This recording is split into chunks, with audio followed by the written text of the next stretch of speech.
These notes are for the properties of numbers, so you can find them in chapter 2-5, page 86 of your textbook. I'm just going to listen here. We're going to practice using these in class.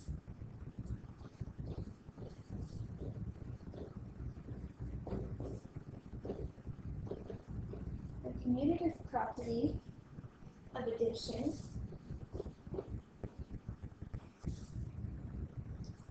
says that you can do A plus B, and it's the same thing as B plus A. This is with addition only. It does not work for subtraction.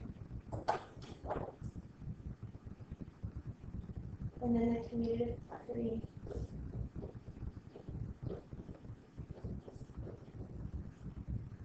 of multiplication says that A times B is the same thing as B times A.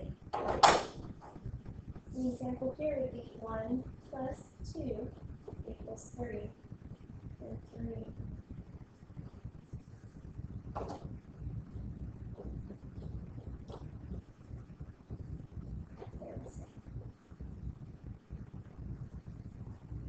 And here, 1 times 2 is 2, and 2 times 1 is 2. It's the same.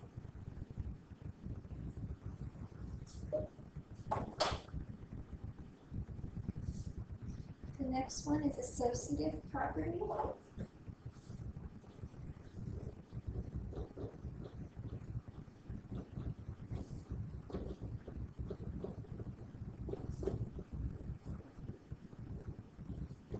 Addition, and also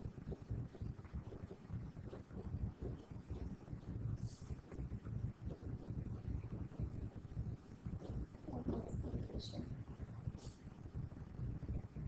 This says that if you have A plus B plus C,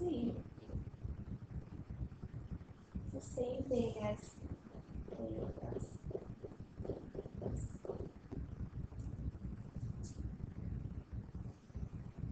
So this is when you're adding them up. It doesn't matter in which order you add first. If you're adding them up, you'll get the same answer. So 2 plus 1 plus 3 is equal to 3 plus 3, which is 6. Now over here, we have 2 plus 1 plus 3. All I did was move the parentheses from the first two terms to the last two terms. But PEMDAS changes, I have to do the parentheses first, right? So even switching which one I do first with addition, your answer stays the same. That's the property, associative property of addition.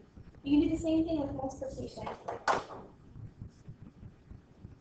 says that A times B times C, same thing. And PEMDAS changes.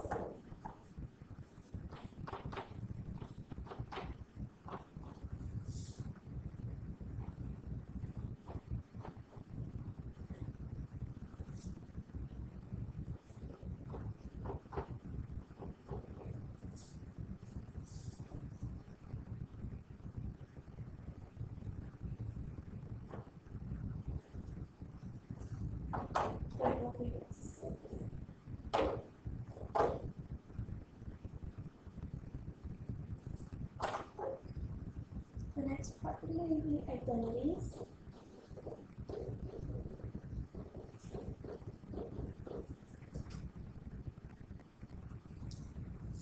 Of addition.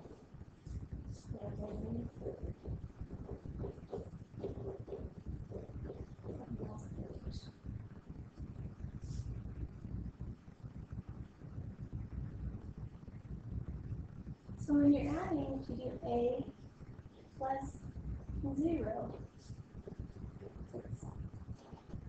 So what identity means is that one side is the same as the other. So A plus 0, if you don't add anything to it, it's still A. So for addition, it's when you add 0.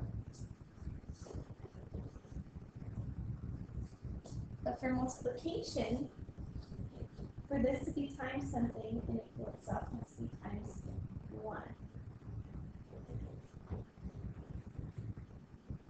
So the identity property of multiplication is times 1. Any number times 1 is itself. Any number plus 0 is itself. That's an identity.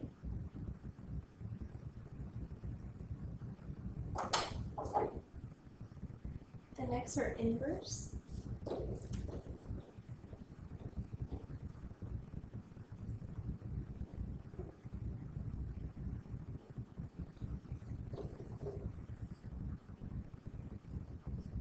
Addition and inverse for multiplication.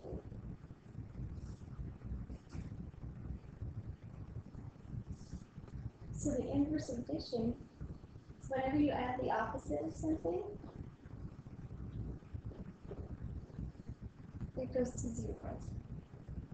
So when you're adding or subtracting, the inverse makes it go to 0.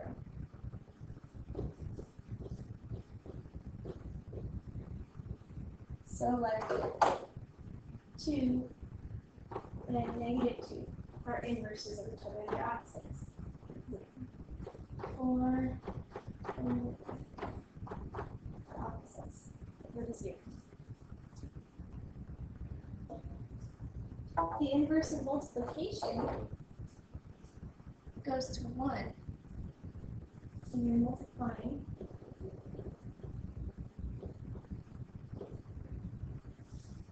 The numbers go to 1. So you have 1 over a times a. Which, how do you write this as a fraction?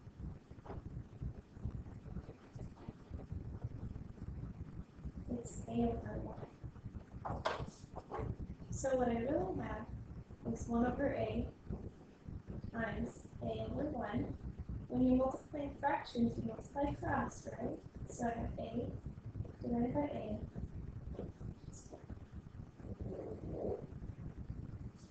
We do an example with the numbers. If I have 5, how do I write 5 as a fraction? 5 over 1. So what is the inverse of 5? What could I multiply times this to go to what? 1/5. So you take your fraction, then you flip it to get the inverse. And so again, multiplying straight across, 5 times 1 is 5, over 5 times 1 is 5, multiplied by 5 is 1.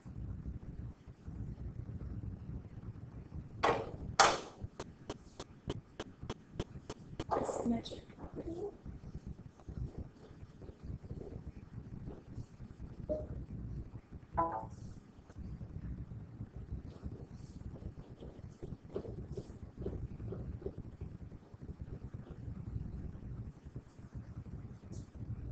Says that if A equals B and B equals C, then A must equal C.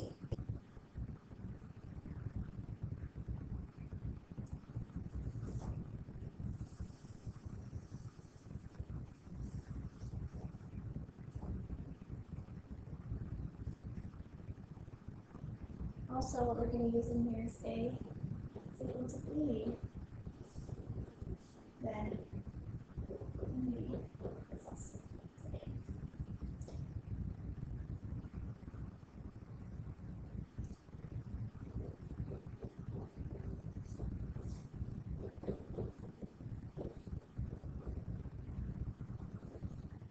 We're going to practice these in class tomorrow. I just want you to have them written down so you can use your notes